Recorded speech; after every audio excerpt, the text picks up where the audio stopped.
Akamoltan daawwattoota OMN irraa oduuwwan sa'aatii kana kunooti.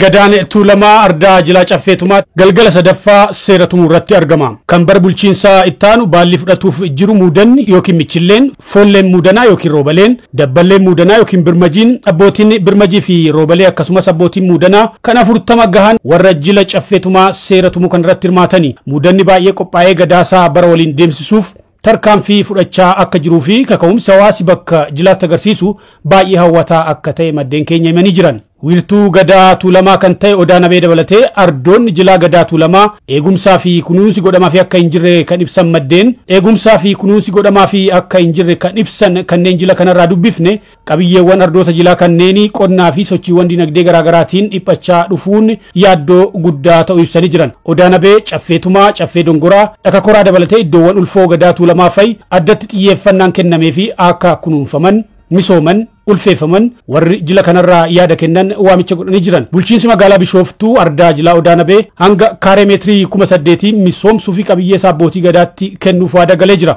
Ardoota jilaa eerre keessaa kan magaalaa Bishooftuu jala oolu Odaa Nabee qofa. Caffeen Tumaa fi Caffeen Dongoraa magaalaa Shaggar jala oolu.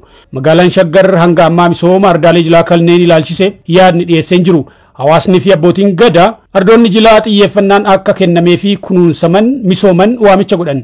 Jilli godaansaa Gadaa Tuulamaa guyyaa 10ffaa irratti argama.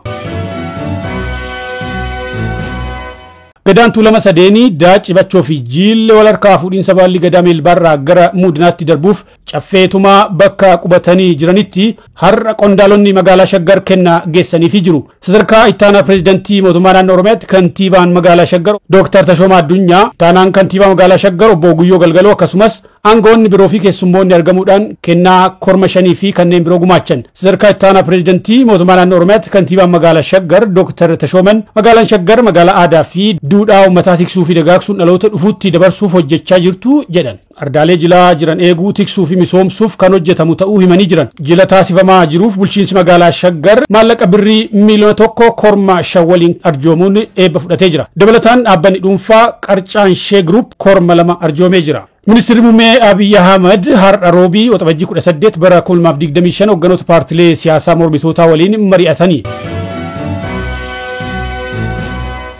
Ministeerri Muummee Abiy Ahmed har'a roobii waxabajjii 18 bara 2025 hogganoota paartilee siyaasaa mormitootaa waliin mari'atanii. Haa ta'u malee paartileen mormitootaa Oromoo, Koongireesii Federaalaa Oromoo fi Adda Bilisummaa Oromoo marii kanarratti akka hin hirmaanne maddi oduu Addi Istaandardi mirkaneeffachuu gabaasee jira. Paartileen marii kanaaf waamichi isaan qaqqabe hundi bakka bu'oota 4 akka hirmaachisan carraan kan kennameef yoo ta'u, paartileen lamaan kunneen garuu waamicha kana diduun maricha irratti hin hirmaanne. Dura ta'aan Koongireesii Federaalaa Oromoo Profeesar Marraa Guddinaa yaada miidiyaa kanaaf kennaniin paartiin isaanii marii kanarraa hafuu mirkaneessan. Sababa isaa yoo ibsan nuti siyaasa fakkeessoo fi marii qaamolee waliin hubanne gidduutti godhamu akkana gaagama siyaasaa amma jiru keessaa nu baasa jennee hin amannu jedhan. Dubbii himaan ABO Lammii Gammachuu gama isaaniitiin paartiin isaanii marii kanarratti hirmaachuurraa of qusachuu himan. Gama biraatiin paartilee marii kanarratti hirmaatan keessaa tokko kan ta'e paartiin Dimokiraataa Uummata Itoophiyaa carraa gaaffii gaafachuu hin arganne gaaffiin paartileen biroo kaasanis kan bu'uuraa miti jechuun ministeerri muummee ibsa osoo hin kennin bakka bu'oonni isaa waltajjii gadhiisanii ba'uu Dooch Weeleen gabaasee jira. Ministeerri Muummee Abiy Ahmed marii paartilee siyaasaa waliin taasisan ilaalchisee ergaa fuula miidiyaa hawaasaa isaan irratti dabarsaniin mariin kun yaadota garaagaraa paartilee siyaasaa irraa dhufan dhaggeeffachuudhaan galtee argachuuf yaadamee kan karoorfame ta'uu ibsan. Dargaggeessi buufanni fayyaa akka suphamuuf gaafatee fi miidiyaa hawaasaa irratti maxxansa hidhamee jira. Guyyaa har'aa buufata fayyaa jirra. Buufata kana keessatti rakkoo hamaa jira. Rakkoo hamaa kana uummata keenya biraan gahuuf gara miidiyaa sooshaal miidiyaatti baana. Har'a dhugaa dubbachuuf dhoksine hin jiraannu hidhamnullee hidhamna. Dhugaa himuuf uumaan kuttu waan ta'eef. Kanaaf ammoo abbaan jaalata abbaan jibbalee dhugaa nu waliin jaaladhu abbaan dhugaa jibba nu jibbe. Har'allee borullee jechuudha. Kana buufata kana keessatti hanqina inni jiru hundaayyuu karaa viidiyootiin isin garsiisa na hordofaa waan turaasiin jedhama.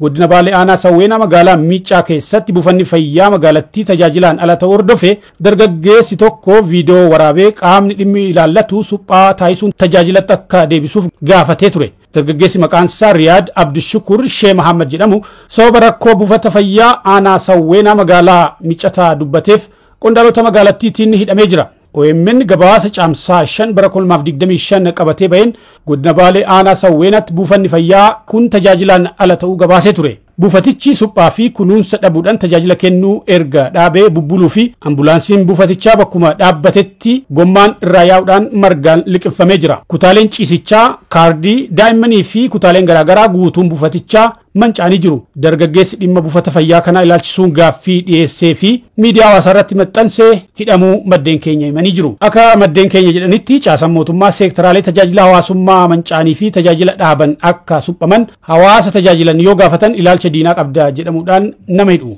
Dargaggeessa kanas hiree kanatu mudate. Tomsi hundeeffama isaa irraa kaasee hanga ammaa OMN'if gootan OMN waggoota 11 darbaniif walirraa osoo hin kunne akka sagalee uummataa ta'uu dandeessisee jira. Har'as akkuma kaleessaa wabiin OMN isinuma. YouTube OMN subscribe, share, like, comment gochuun qabiyyeewwan keenya namoota hedduu bira akka dhaqqaban godha. Mallattoo bilbilaa cuqaasuunis qabiyyeewwan keenya battala tamsa'anitti akka yaadachisni isin dhaqqabu tolcha. Mallattoo subscribe jettu cinaa kan jirtu join kan jettu cuqaasuudhaan karaa YouTube keenya OMN mallaqaan deeggaraa miseensas ta'a. Doolaara takka tuqaa 5 irraa eegaluun hanga fedha keessanii super chaatii fi stiikaroota bitaa sagalee uummata keessanii ta'a. Tomsi keessan hiree OMN kan murteessuu fi wabii fi hamilee uummata keessan dheebuu miidiyaa qabu ta'uu hin dagatina. OMN dhugaa uummataa karaa dhugaati.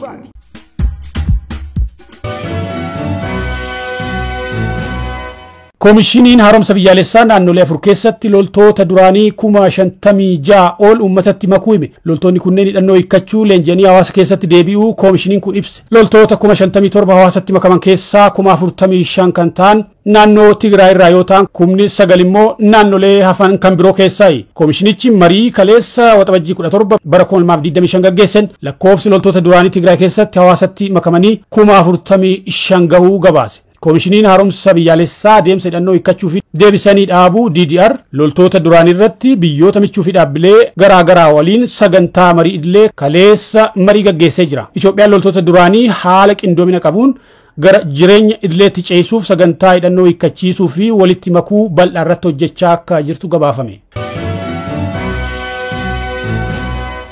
Keeniyaa magaalaa Naayiroobiitti namni hiriira ajjeechawwan poolisiin raawwatu mormuuf bahame keessatti hirmaate dhukaasa poolisiitiin rukutamee du'aaf jiraachuu gidduu akka jiru miidiyaaleen biyyattii gabaasan. Magaalaa Naayiroobiitti kibxata kaleessaa hiriira mormitu ture. Hiriirri kun aktiivistiin siyaasaa fi barsiisaa Albert Ojwang mana hidhaa keessatti reebicha poolisiitiin du'uu balaaleffachuuf waamame. Albert Ojwang aktiivistii siyaasaa yoo ta'u to'annoo poolisii jala osoo jiruu du'e. Albert sochiinsaa Naayiroobii keessatti mormii uummataa kakaasuu danda'a jedhameeti kan to'atame. Dargaggeessi ganna 31 kun mana hidhaa seenee guyyaa 2 keessatti waxabajjii 8 bara 2025 du'e. Taateen kun Keeniyaa keessatti gaaffii caasaan poolisii yakka uummata irratti raawwata jedhu jabeessee jira. Mormii biraas Naayiroobii keessatti kakaase. Mormii guyyaa kaleessaa magaalaa Naayiroobii keessatti ture irratti namni Boniface Kariuki jedhamu poolisoota lamaan irra deddeebiin fageenya dhiyoorraa yoo itti dhukaafamu fuula X Citizen TV irratti tamsaafame. Namni kun amma hospitaala Keeniyaatti kutaa wal'aansaa tattamaa ICU keessa jira jedha abbaansaa Johan Kariuki. Miidhaan dargaggeessa kanarra ga'e Keeniyaa keessatti dallansuu guddaa uumaa jira. Odeessa maddeen alaa kabiraatiin Ameerikaan lola Israa'elii fi ishii gidduutti deemsifamu keessa seennaan gatii guddaa kaffaltii jechuun Iraan akeekkachiiftee jirti. Hoogganaa olaanaa Iraanii fi gaggeessaa amantaa kan ta'an Ayatollah Ali Khamenei biyyattii keessatti dhimmoota biyyattii fi mootummaa irratti murtee dhumaa kennu. Israa'el jimaata darbe waxabajjii 13 bara 2025 haleellaa wiirtuuwwan niikuleeraa fi buufatawwan waraanaa Iraan irratti raawwachuu hordofe Israa'el balbala azaabaa ofitti bante jechuun haleellaa misaayilaa walirraa hin cinne akka raawwatamu ajaje. Wal waraansa deemaa jiru irratti pireezidantiin Ameerikaa Doonaald Tiraamp Ayatollah Ali Khamenei haal duree tokko malee harka akka kennu jechuun gaafate.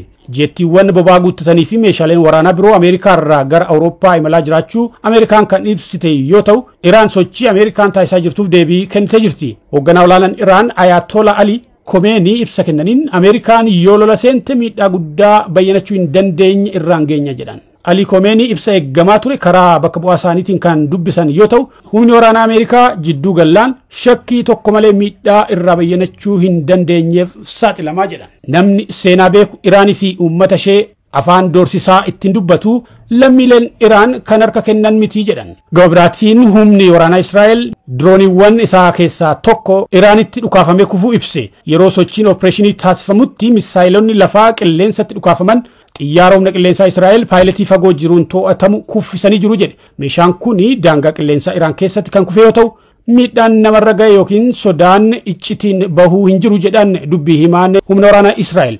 Miidiyaan mootummaa Iraan loltoonni Iraan diroonii akkaan ammayyaa ta'e bulchiinsa Isfaa keessatti haleelee kuffisuu hime. Daawwattoota oduuwwan OMN kan galgala kanaa kanneen